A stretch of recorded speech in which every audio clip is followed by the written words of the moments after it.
Será que houve na história da igreja um papa que condenou o papado? Será que São Gregório I recusou seu poder e influência sobre os demais bispos da igreja? Bom, no vídeo de hoje nós vamos responder ao Rafael Pablo, que no seu último vídeo utilizou de citações de São Gregório I para dizer que o papado foi uma invenção da Igreja Católica Apostólica Romana. Então confira aqui depois da vinheta a nossa resposta.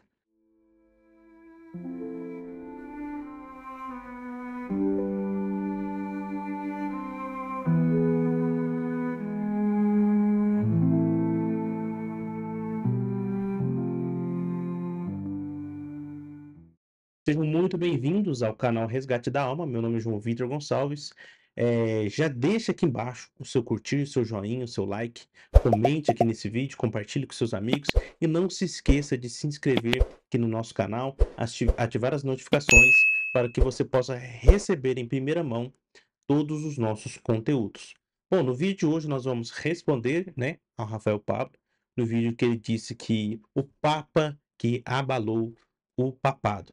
Bom, sem mais delongas, já vamos aqui assistir aqui ao vídeo do Pablo.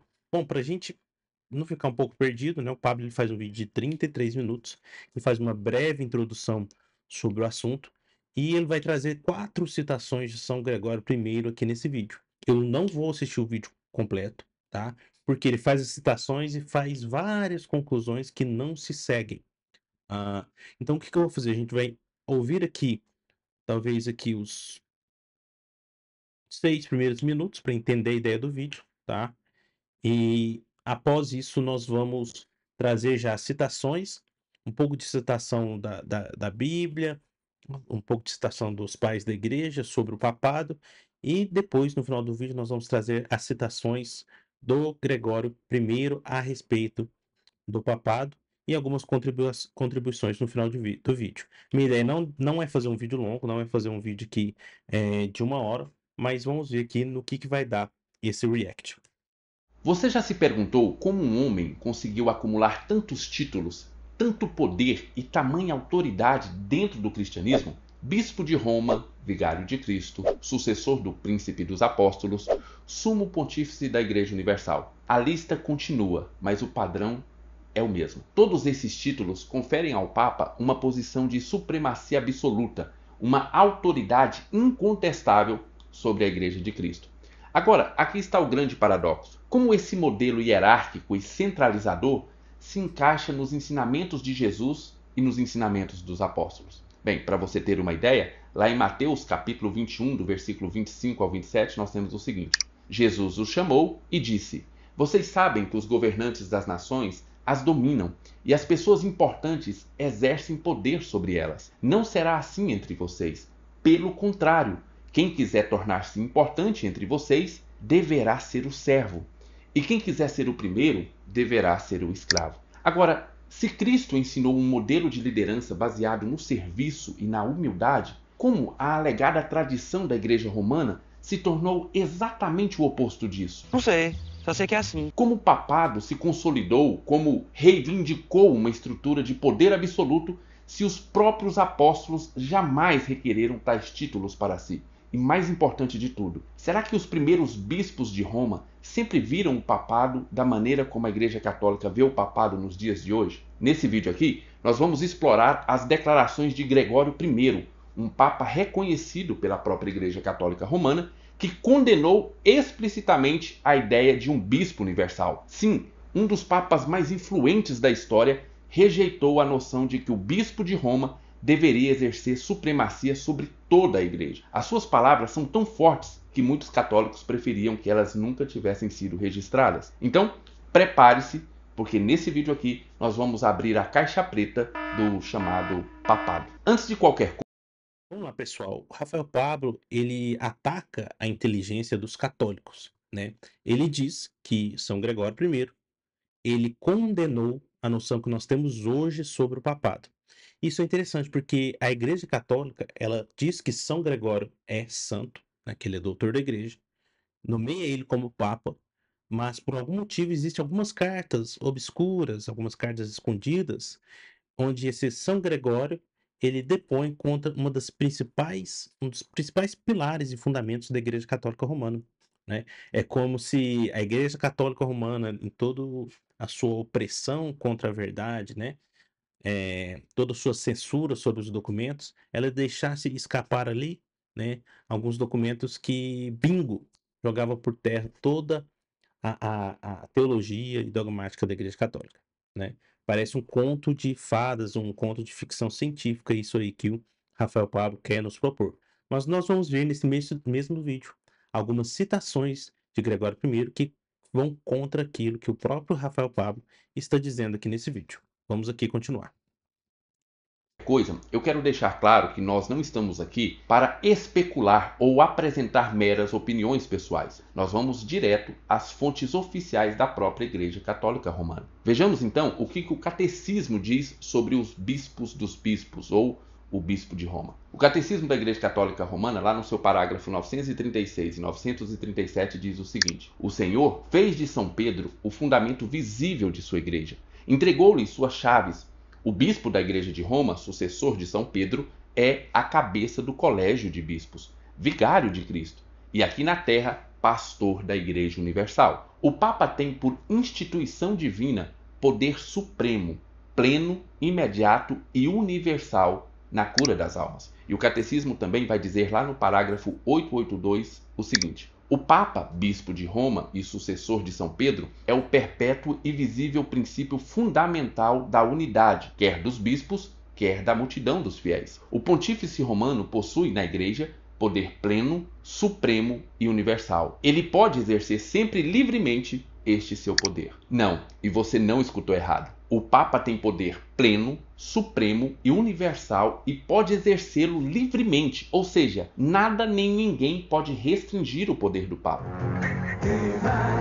Estamos falando de um homem com autoridade absoluta sobre toda a Igreja cristã, acima até mesmo dos próprios concílios eclesiásticos. Na prática, Nós vamos ver, inclusive nesse vídeo, que Pelágio II, utilizando seu poder como Papa, ele censurou e invalidou alguns sínodos na região de Constantinopla. Nós vamos entender o porquê ele fez isso e como que ele fez isso, tá?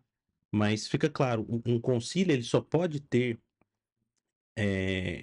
ser considerado infalível na medida que o Papa o considera assim, tá?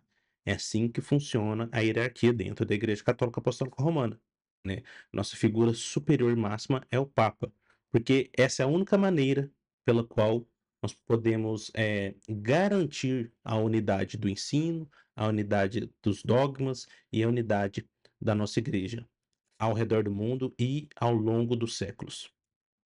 essa descrição se aproxima muito mais de uma posição equivocada de um monarca divinamente instituído do que de um servo humilde de Cristo. E veja bem, O Rafael faz uma confusão aqui, né? Não é porque a pessoa tem um cargo monarca, né, com todos os poderes, né, que ele não é humilde, né? Se fosse assim, Rafael Pablo deveria acusar Cristo de não ser humilde, acusar Cristo de não ser servo, porque Cristo é, na teologia cristã, o rei das nações, o rei do universo, é ele que manda.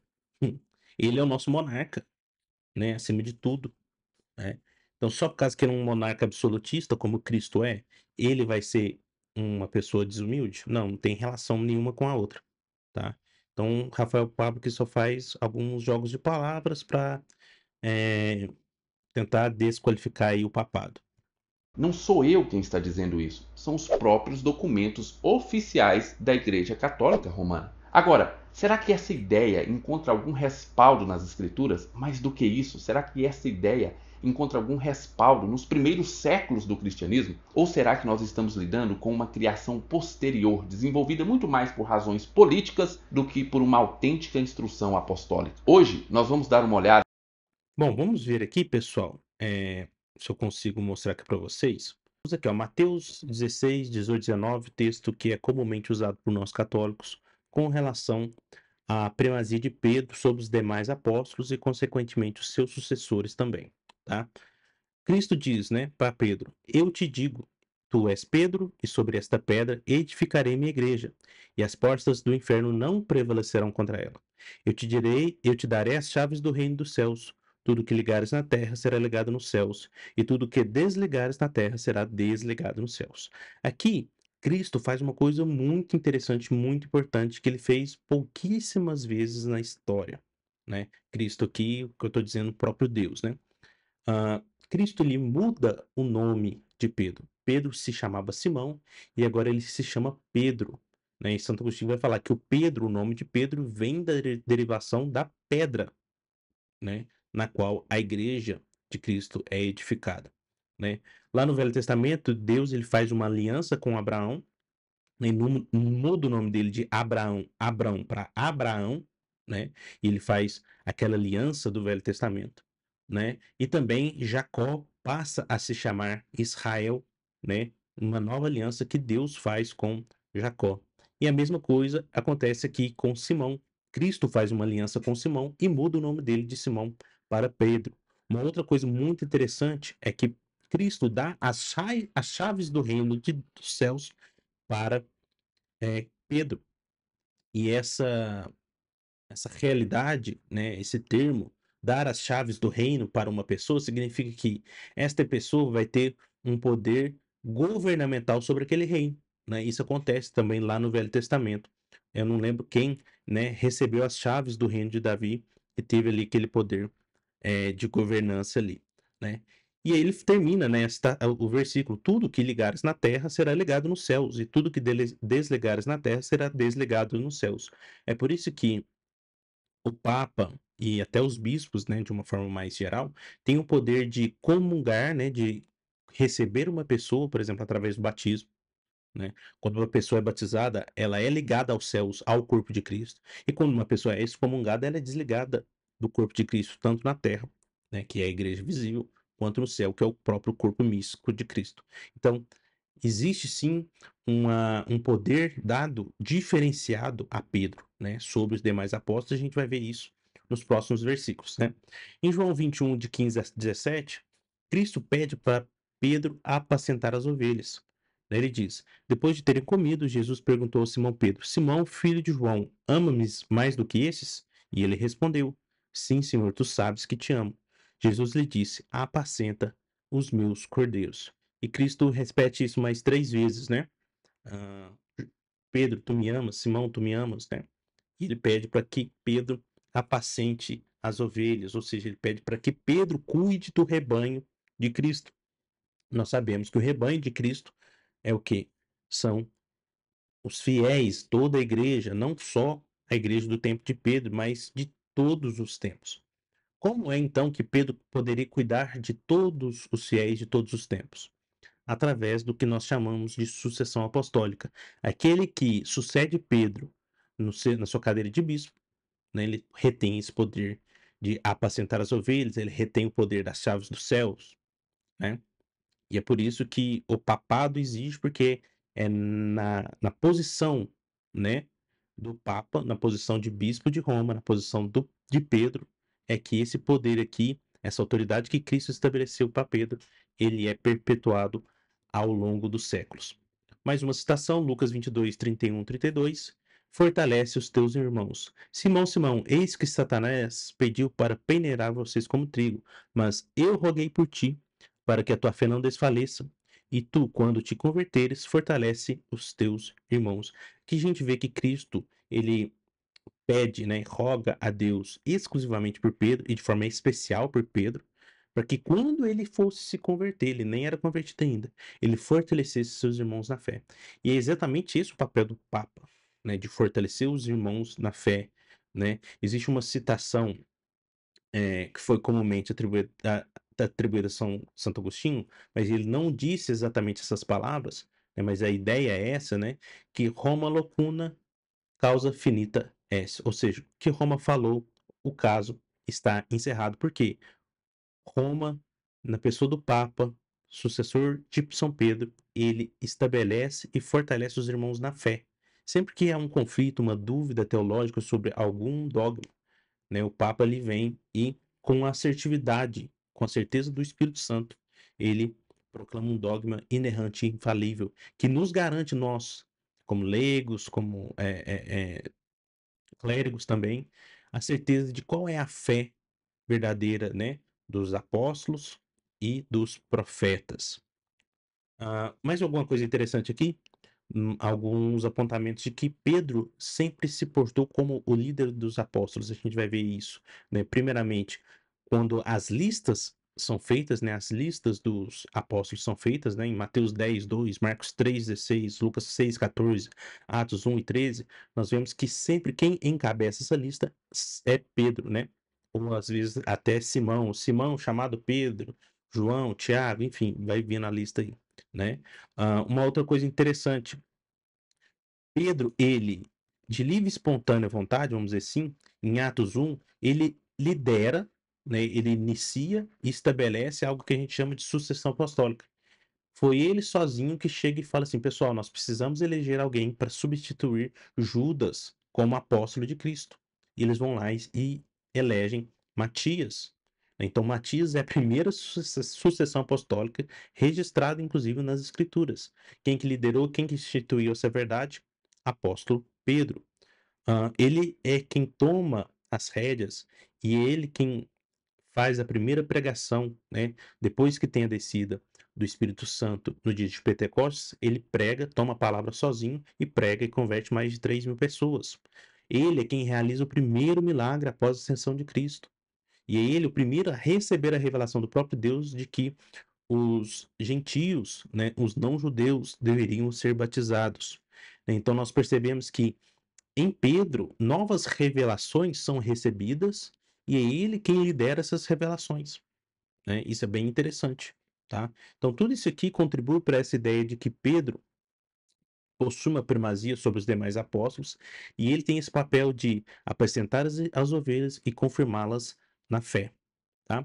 Vamos trazer agora algumas citações dos pais da igreja, né? São Clemente de Roma, alguns acreditam que ele foi discípulo de Pedro ou discípulo de Paulo, né, mas ele foi o quarto bispo de Roma, ou seja, o nosso quarto papa. E ele escreve no ano 96, na sua primeira carta aos Coríntios. Ele escreve o seguinte: vocês, portanto, que lançaram as bases dessa revolta, submetam-se aos presbíteros e aceitem a disciplina para o arrependimento, curvando-se aos ditames de nossa carta. Pois se alguns desobedeceram ao que foi dito por ele, Cristo, através de nós, saibam que se envolverão em grande pecado e perigo. Ou seja, estava tendo um conflito da igreja de Roma, é, na igreja de Corinto, né? Eles estavam se rebelando contra os presbíteros, contra o bispo que estavam ali, né, como autoridade. Então Clemente de Roma fala assim: ó, vocês têm que obedecer à autoridade instituída pela igreja, né? Se vocês aceitarem essa disciplina que eu estou dando para vocês, isso vai mostrar o arrependimento de vocês, né? Como que vai mostrar?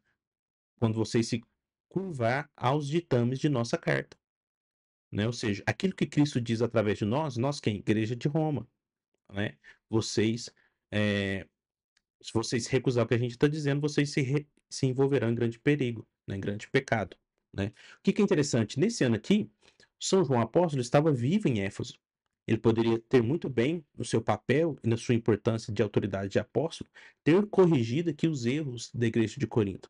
Mas não, quem faz isso é o bispo lá da igreja de Roma, que estava muito mais distante de Corinto do que Éfeso, né? Mostrando aqui essa autoridade, essa primazia que o bispo de Roma tem sobre toda a igreja, né? Não é de forma individual como os protestantes querem que a gente acredite, né? Que é assim, a igreja de Corinto tinha o seu governo próprio, a igreja de Éfeso tinha o seu governo próprio, e cada uma respeitava. Aqui a gente vê claramente São Clemente de Roma interferindo em negócios eclesiais lá na igreja de Roma, lá na igreja de Corinto, tá? Mais uma citação. Santo Inácio de Antioquia. Santo Inácio de Antioquia, no ano 110, ele está a caminho do martírio, né? Ele escreve 7 cartas e apenas na carta de Roma ele faz um prólogo dizendo, né, proclamando toda a dignidade que aquela igreja de Roma possui, né, e toda a sua primazia, né, toda a sua presidência. Vamos ver aqui que Santo Inácio de Antioquia diz. A igreja que preside na região dos romanos, digna de Deus, digna de honra, digna de bênção, digna de louvor, digna de sucesso, digna de santificação e que preside na caridade. A ela envio saudações no nome de Jesus Cristo. Olha para vocês verem. Ele nasce em Antioquia, mas se não me engano, ele era bispo de Antioquia. Olha a reverência com que ele escreve à igreja de Roma. Ele não repete esse tipo de reverência a nenhuma outra das 7 igrejas que ele está escrevendo uma carta, né? Mostrando que existia sim uma preeminência, um destaque da igreja de Roma sobre todas as demais. Santo Irineu de Lyon vai dizer, né, com esta igreja de Roma, por causa de sua preeminência mais poderosa, é necessário que toda igreja, isto é, os fiéis de toda a parte, concordem, pois nela foi preservada a tradição apostólica sempre por aqueles que estão em toda parte. Na sua obra Contra as Heresias, livro 3, capítulo 3, seção 2. Né? A gente não precisa nem explicar aqui. Mas o que estava acontecendo? Santo Irineu de Lyon estava escrevendo contra os gnósticos. Os gnósticos falavam assim: ó, o que a gente está falando que a gente recebeu da sucessão apostólica. Irineu de Leão falou assim: ó, calma lá, que sucessão apostólica? Quem são os apóstolos de que você receberam isso, né? As igrejas, nós conhecemos a sucessão apostólica delas. Se a gente for lá em Antioquia, a gente vai ver a sucessão apostólica. Se a gente for em Leão, a gente vai ver a sucessão apostólica, né? A gente consegue aqui citar toda a sucessão apostólica. Porém, eu vou me reservar a citar apenas aquela igreja com maior primazia, com maior preeminência. E ele vai lá e cita o quê? A sucessão apostólica da igreja de Roma, né? Mostrando essa esse destaque que a igreja de Roma tinha já ali no primeiro e segundo século, tá? E no Concílio de Calcedônia, né, no 451, quando o Papa Leão I ele declara, né, ali o dogma, o que que os bispos disseram? Pedro falou pela boca de Leão, reconhecendo a primazia de Pedro na pessoa do bispo de Roma, né? Tá lá nas atas do Concílio de Calcedônia, na seção 2, tá? Mas vamos continuar aqui com o vídeo do Rafael Pablo. No que este livro aqui, ó, Inovações da Igreja Católica Romana, que eu tenho em 2 versões, escrito por Carlos Coletti, fala a respeito disso. Essas 2 versões, pessoais, essa aqui um pouco mais antiguinha, acho que muito difícil de você encontrar, mas essa daqui acabou de ser lançada em uma parceria da Editora Fiel e a João Calvino Publicações. Vale muito a pena você ter esse livro aqui, porque aquilo que nós vamos explorar nesse vídeo aqui é apenas o primeiro capítulo desse livro. E você vai ver que já tem muita coisa interessante por aqui. Mas não. Isso que é interessante. Eu peguei, pessoal, li esse livro aqui, o Azulzinho, né? Inovações do Romanismo. E o cara tenta, em 10 páginas, refutar o papado. E o que que ele faz? Ele pega citações de São Gregório Magno totalmente fora de contexto, não contextualiza, não explica o que estava acontecendo, não explica o que que São Gregório I estava dizendo, e diz que São Gregório foi contra o papado, que isso é uma invenção do século VII para frente, né? Então esse é o nível de obra com o qual o Rafael Pablo se baseou para fazer esse vídeo, tá?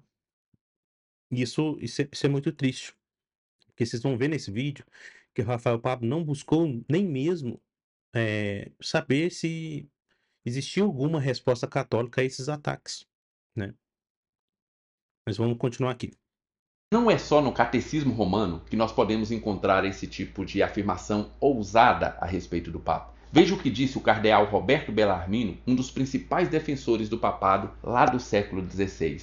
E ele disse o seguinte: a supremacia do Papa é a súmula e essência do cristianismo. Pode provar-se a supremacia do bispo de Roma por 15 diferentes nomes ou títulos, tais como príncipe dos sacerdotes, sumo sacerdote, vigário de Cristo, bispo universal e muitos outros. Agora, espere aí, a essência do cristianismo é o papado? Desde quando o evangelho se resume à supremacia de um homem? Desde quando o cristianismo gira em torno da obediência irrestrita a um líder humano que, pseudamente, se é que existe essa palavra, seria infalível? Se essa afirmação for verdadeira, o centro da fé cristã não seria Cristo, mas o próprio bispo romano. A lista Que o Rafael Pablo, o que que ele pega? Ele pega uma citação do Bellarmino, tira do contexto, né?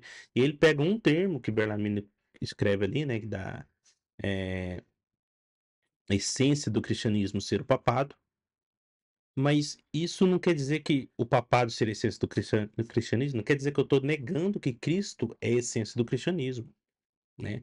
A gente teria que entender o que que o Bellarmino estava querendo dizer, a gente teria que entender qual que é o contexto daquelas palavras, né. O que que o Rafael Pablo faz, ele na pressa e na velocidade que ele quer de refutar o papado, ele já tira conclusões precipitadas, da fala de Bellarmino. Com certeza, pessoal, a gente fala, se a gente defende papado, se a gente defende intercessão dos santos, a gente não está em nenhum momento contrapondo isso com Cristo. Isso que vocês têm que ter em mente. Quando a gente estabelece um dogma, esse dogma não nega Cristo, né? Parece que vocês entendem que tudo que a gente está colocando como dogma de fé é para atacar Cristo. Claro que não é isso, né? É óbvio que não é isso. Qual que você acha que é mais fácil? A gente está negando Cristo ao afirmar o papado ou vocês terem uma compreensão errônea daquilo que a gente está dizendo, né?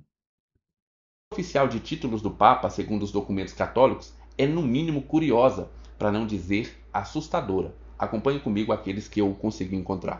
Bispo de Roma, Vigário de Jesus Cristo, sucessor do Príncipe dos Apóstolos, Sumo Pontífice da Igreja Universal, Primaz da Itália, Arcebispo e Metropolitano da Província Romana, Soberano do Estado da Cidade do Vaticano. Deve ter mais, mas esses foram os que eu consegui encontrar. Muitos desses títulos carregam um peso teológico enorme, especialmente quando comparado essas afirmações com as escrituras. Agora, a pergunta que precisa ser feita é bastante simples. Se o papado é realmente uma instituição divinamente estabelecida, por que nós não encontramos nada remotamente parecido com essa estrutura no Novo Testamento, nem nos primeiros 5 séculos da Igreja? No vídeo A gente acabou de ver que existia sim, né? E, inclusive, os bispos de Roma exerciam isso logo no século I, né? A gente vê o exemplo de São Clemente de Roma, intervindo eclesiasticamente, né? Intervindo na estrutura hierárquica da igreja de Corinto, né? Século 90, década de 96 depois de Cristo, né? Tinha o quê? 60 anos que Cristo tinha morrido, a gente já tem registro escrito dessa verdade, tá?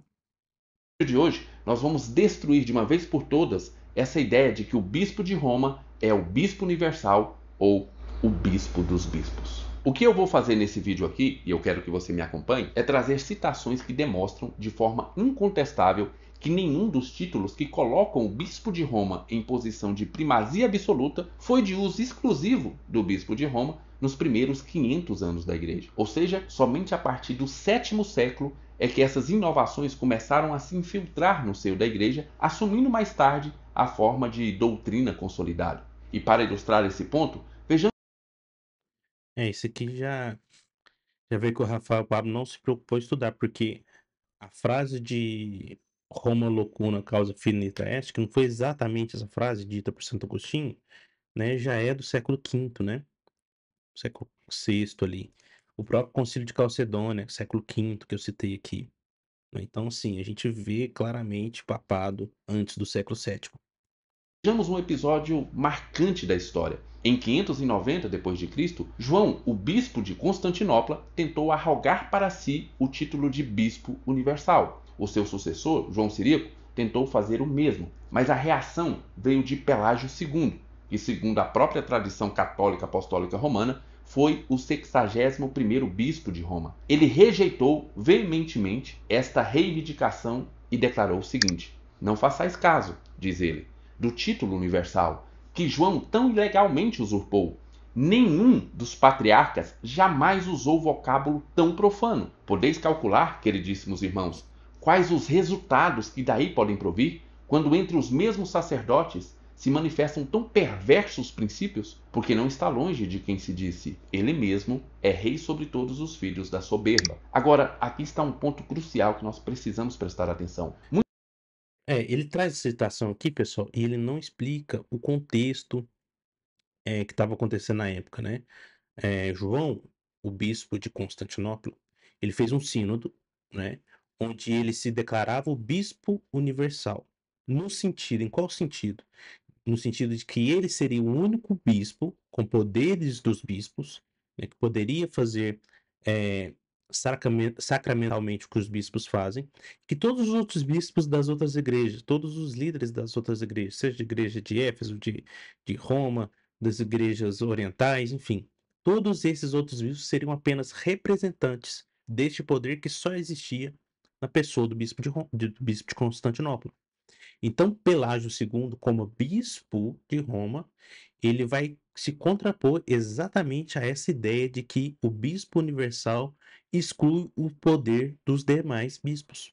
Então, esse é o contexto que o Rafael Pablo talvez até desconheça, né, porque o livro ele não traz esse contexto, né, mas que muda totalmente a ideia de que tanto Pelágio II quanto o Gregório I foram contrários ao papado. O que Pelágio II e Gregório I se contraporam foram a ideia de que o bispo universal ele retiraria os poderes dos demais bispos, tá?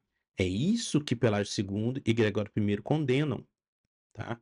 E por que que eles condenam? Como eles condenam? Eles condenam porque na posição de bispo de Roma, eles tendo poder sobre as demais igrejas, eles poderiam fazer isso.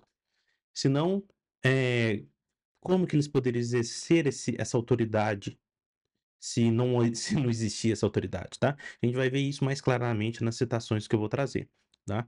Para a gente não perder tanto tempo aqui com o, vamos dizer assim, as complementações e conclusões do Rafael Pablo, depois, se você quiser, você pode assistir o vídeo na íntegra, eu já vou aqui para as citações que ele traz de Gregório I.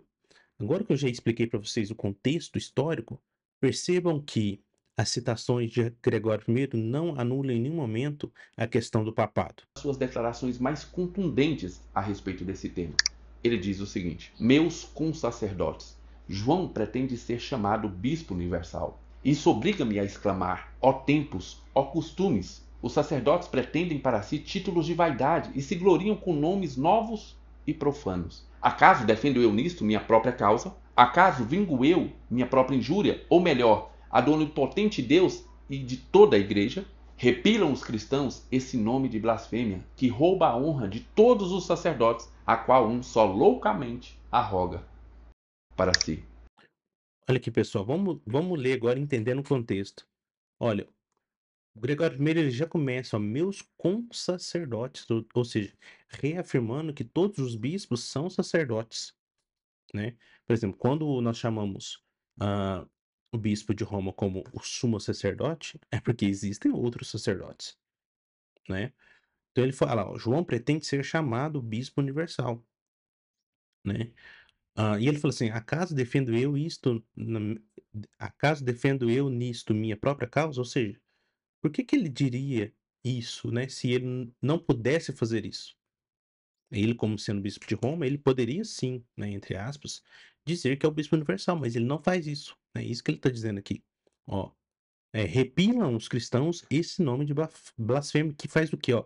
Rouba a honra de todos os sacerdotes, a qual um só localmente arroga para si. Ou seja, o João queria arrogar para si, única e exclusivamente, a honra de ser sacerdote, excluindo, roubando, né, essa honra dos demais sacerdotes. Então, que fica claro o contexto histórico e fica claro ao que São Gregório aqui estava se opondo. Né? Vamos aqui para a segunda citação. Deixa eu achar ela aqui. Vamos então a mais algumas declarações contundentes de Gregório I que deixam ainda mais claro o quanto ele rejeitava essa ideia de bispo universal. Está aí na sua tela, acompanhe comigo. Nenhum de meus predecessores consentiu em usar tão profano título. Porque se em verdade um patriarca se chama universal, tira aos demais o nome de patriarcas. Ou seja, quando alguém se roga patriarca universal, ele tira o poder, tira toda a autoridade que os demais têm. Então é isso que o Gregório I está se opondo. Longe de um espírito cristão querer apropriar-se daquilo que pareça diminuir, na menor coisa, a honra de seus irmãos. Ou seja, diminuir a honra, diminuir a autoridade, né? Então essa é a ideia de São Gregório I. Vamos ver aqui penúltima citação. Da Igreja Universal vai dizer o seguinte, está aí na sua tela. Que responderás a Cristo, cabeça da Igreja Universal, no exame do último juízo? Tu que pretendes assenhorar-se de todos os seus membros usando o título de universal? A quem intentas tu imitar com este tão perverso vocábulo, senão aquele que, desprezadas as legiões de anjos socialmente constituídas com ele, pretendeu elevar-se ao cúmulo da singularidade? Consentir numa tal denominação não é outra coisa mais do que perder a fé. Pronto. Vamos aqui à última citação, tá? Pra vocês perceberem. A citação que eu trago de Gregório I a respeito disso. Em verdade, eu digo confiadamente que qualquer que a si mesmo se chama sacerdote universal ou deseja assim ser chamado, precede o anticristo em seu orgulho, porque a soberba se antepõe aos demais. Ou seja, fica claro aqui que São Gregório I está se opondo à ideia do bispo universal que traz um detrimento da autoridade dos demais bispos da igreja, tá? Isso vai ficar claro com as citações que eu vou trazer aqui de São Gregório I. Então vamos aqui, pessoal, as citações devidas de São Gregório I dentro do seu contexto. Nós vamos perceber que São Gregório I nunca foi contra o papado, pelo contrário, ele utilizou do seu poder e de sua honra e influência que ele tinha para acabar com esse problema que ele estava tendo com o bispo de Constantinopla. Percebam aqui nessa citação. Quem não sabe que a igreja foi fortalecida pela solidez do príncipe dos apóstolos, que recebeu o nome de Pedro por causa da pedra, e que a voz da verdade disse: Dar-te-ei as chaves do reino dos céus? Ou seja, a igreja foi fortalecida pela solidez do príncipe dos apóstolos, trazendo aquela ideia lá de que Pedro e seus sucessores são aqueles que trazem a fortaleza, né? Fortalecem os irmãos na fé. Olha essa citação aqui, livro 9, carta 68.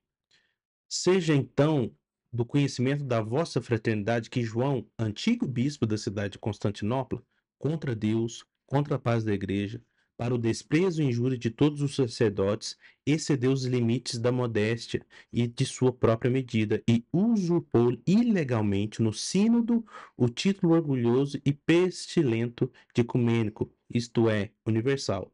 Ou seja, nessa carta aqui, Gregório I está contando, né, para fraternidade, para essa fraternidade aqui, que o João, o bispo de Constantinopla, rogou para si em um sínodo esse título de universal, ou seja, fez um sínodo e nesse sínodo ele usurpou para si esse título de universal. Agora prestem atenção o que aconteceu em seguida. Olha aqui, Gregório está narrando os fatos.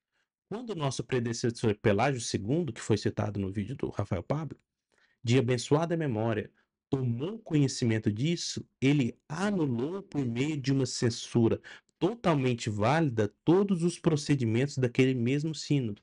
E eu te pergunto, Rafael Pablo, como que Pelágio II anulou um sínodo feito em Constantinopla, sendo que ele não era o bispo que tinha autoridade sobre os demais? Com que poder, com que autoridade, se não existia o papado na época, né? Como você diz, com que autoridade ele anulou e censurou um sínodo de outra região da igreja? Como isso é possível se não existisse a primazia da igreja de Roma? Como, Rafael Pablo? Quero que você me explique como. Vamos lá. Pois, se alguém como ele supõe é bispo universal, resta que vocês não sejam bispos. Que é aquela ideia que eu falei para vocês, que o bispado universal aqui de João de Constantinopla, ele exclui os demais bispos. Além disso, chegou ao nosso conhecimento que sua fraternidade foi convocada para Constantinopla. E, embora o nosso piedosíssimo imperador permita que nada de ilícito seja feito lá, ainda assim, para que homens perversos, aproveitando a ocasião de sua assembleia, não busquem a oportunidade de bajular você a favorecer esse nome de superstição, ou pensem em realizar um sínodo sobre algum outro assunto, com a visão de introduzi-lo nele por meio de engenhosas artimanhas, embora sem autoridade e consentimento da Sé Apostólica, nada que pudesse ser aprovado teria qualquer força. O que ele está dizendo? Ó, a fraternidade ela foi convocada para Constantinopla. O imperador, a gente sabe que ele não vai permitir que nada lá de lícito seja feito. Mas pode existir alguns homens perversos que aproveitem essa coisinha da fraternidade e busque, né, uma oportunidade, né, ali de engenhosas artimanhas, né, fazer um sínodo ali com um assunto X, mas querendo colocar esse assunto aqui no meio do sínodo, você não se preocupa, tá? Porque sem a autoridade e consentimento da Sé Apostólica, nada do que vai ser aprovado nesse sínodo ou na fraternidade vai ter qualquer força, tá? Ou seja, o que é sem autoridade e consentimento da Sé Apostólica? É se Roma não aceitar e se Roma não der autoridade disso, não adianta vocês, né, aprovar nada nesse sínodo, nada nessa fraternidade, porque se não tiver autoridade e consentimento da Sé Apostólica, vulgo Igreja de Roma, nada do que pudesse ser aprovado vai ter qualquer força. Está claro aqui o papado. Está claro, posto aqui diante dos vossos olhos que São Gregório I, além de não ser contra o papado, exercia o seu poder de papa dizendo, ó, se a autoridade da Sé Apostólica e nosso consentimento não for com vocês, vocês podem aprovar o que vocês quiserem, que não vai ter nenhuma força. Mais uma citação de São Gregório I. Eu, indigno, sucedi no governo da igreja. Claramente aqui ele dizendo que é governante da igreja. Pois o que são todos os seus irmãos, os bispos da Igreja Universal, senão estrelas do céu, cuja vida e discurso brilham juntos em meio aos pecados e erros dos homens, como se estivessem em meio às sombras da noite? E quando você deseja colocar acima deles por esse título orgulhoso e pisotear o nome deles em comparação com o seu, que mais você diz senão que eu subirei ao céu, eu exaltarei meu trono acima das estrelas do céu? Não são todos os bispos juntos nuvens que tanto chovem nas palavras da pregação quanto brilham na luz das boas obras? Ou seja, São Gregório aqui, para ficar claro que o problema dele com o título de bispo universal é que esse título se opunha à questão de todos os bispos serem sim bispos, serem sim sacerdotes. Mais uma citação, né? Pedro, o primeiro dos apóstolos, né? Não foi o caso, como sabe a vossa fraternidade, que os prelados dessa sé apostólica, que pela providência de Deus sirvo, tiveram a honra oferecida a eles de serem chamados universais pelo venerável concílio de Calcedônia? Mas ainda assim nenhum deles jamais desejou ser chamado por tal título, ou apoderou-se deste nome mal aconselhado, para que, se em virtude da posição do pontificado, tomasse para si a glória da singularidade, parecesse tê-la negada a todos os seus irmãos. Ou seja, esse título do bispo universal foi oferecido à Sé Apostólica de Roma, tá? No concílio de Calcedônia, mas eles recusaram. Por quê? Porque esse título tomava para si a glória da singularidade, e isso nunca foi ensinado, isso nunca foi fé da igreja, né? E exatamente isso, o papado, cada bispo nosso aqui da Igreja Católica Apostólica Romana tem o seu poder, tem a sua honra própria. Porém, esses bispos, eles são submetidos à autoridade de um bispo especial, que é o bispo de Roma, que hoje é o Papa Francisco, tá? Outra citação de São Gregório I. Visto que é manifesto que a Sé Apostólica é, por ordem de Deus, colocada sobre todas as igrejas, há entre nós múltiplos cuidados, uma demanda especial por nossa atenção, quando nossa decisão é aguardada com vistas à consagração de um bispo. Ou seja, aqui, ó, um bispo está sendo consagrado e está aguardando a decisão da Sé de Roma para consagrar esse bispo. O que Gregório manda fazer? Ó? Você deve fazer com que ele seja consagrado por seus próprios bispos, como o uso antigo requer, com o consentimento de nossa autoridade e ajuda do Senhor, com o fim de que, através da observância de tal costume, qual que é o costume? Você consagrar um novo bispo com seus próprios bispos, a partir do consentimento da autoridade da Sé Apostólica, né? A Sé Apostólica possa reter o poder que lhe pertence e, ao mesmo tempo, não possa diminuir os direitos que concedeu aos outros. Né? Que está claro, né? Para você, inclusive, consagrar novos bispos, você tem que ter o consentimento de Roma, né? Ou seja, mostrando que claramente essa autoridade do Papa sobre toda a igreja. Mais uma citação de São Gregório I. Pessoal, isso aqui são todas citações de São Gregório I, tá? Não é de outra pessoa, não. É do Papa, que o Rafael Pablo disse que era contra o papado. Ó, pois, quanto ao que dizem sobre a igreja de Constantinopla, quem pode duvidar que ela esteja sujeita a ser apostólica? Como tanto o piedosíssimo senhor, o imperador, quanto o nosso irmão, o bispo daquela cidade, continuamente reconhece? Ou seja, tanto o imperador de Roma, quanto o bispo de Constantinopla reconhece que A igreja de Constantinopla está sujeita à sé apostólica, a hierarquia de Roma sobre as demais igrejas. Outra citação de São Gregório I. Vós ainda deveis ordenar-lhes estritamente que observem todas as coisas segundo o modelo da sé apostólica. Era justo que a sé apostólica tomasse cuidado com o objetivo de proteger em todos os aspectos a unidade da Igreja Universal nas mentes dos sacerdotes. Além disso, declaro à sua caridade que estou preparado, com a ajuda de Deus Todo-Poderoso, para perseguir esta mesma causa com todo o meu poder e influência. E se eu vir que nela os cânones da sé apostólica não são observados, Deus Todo-Poderoso me dará o que eu puder fazer contra os que as desprezam. São Gregório Magno, São Gregório I aqui dizendo: para perseguir esta causa com todo o meu poder e influência. Que papa é esse, Rafael, que é contra o papado, que roga para si todo o seu poder e influência por pessoas que não seguem os cânones da sé apostólica, né? Mais uma citação. Ele fez isto sabendo que os fiéis deviam prestar tanta reverência à sé apostólica que o que havia sido estabelecido por seu decreto não seria abalado por nenhuma perturbação. Ou seja, o que foi estabelecido pelo decreto da sé apostólica não seria abalado por nenhuma perturbação ou usurpação ilícita. São Gregório I. Vendo então que você conhece a integridade de nossa fé a partir de minha declaração e profissão claras, é certo que você não tenha mais escrúpulos de dúvida com relação à igreja do bem-aventurado Pedro, príncipe dos apóstolos. Mas persista na verdadeira fé e torne sua vida firme na rocha da igreja, isto é, na confissão do bem-aventurado Pedro, príncipe dos apóstolos, para que todas as suas lágrimas e todas essas boas obras não se tornem nada, se forem encontradas alheias à verdadeira fé. Pois assim como os ramos secam sem a virtude da raiz, assim as obras, em qualquer grau que pareçam boas, não são nada se forem desunidas da solidez da fé, ou seja, desunidas da fé de Pedro, o príncipe dos apóstolos. Tá? Para não ficar só nas minhas palavras, vou trazer aqui algumas citações de historiadores protestantes falando exatamente sobre Gregório I. Será que Gregório I negou o papado? Vamos ver o que dizem esses historiadores protestantes. Gregório I, embora rejeitasse o título de bispo universal como arrogante e perigoso, ainda assim exercia sem hesitação a primazia da sé romana como sucessor de Pedro.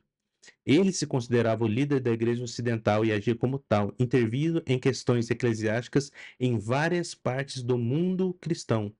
Philip Schaff, historiador cristão protestante, no seu livro História da Igreja Cristã. Tá? J.N.D. Kelly.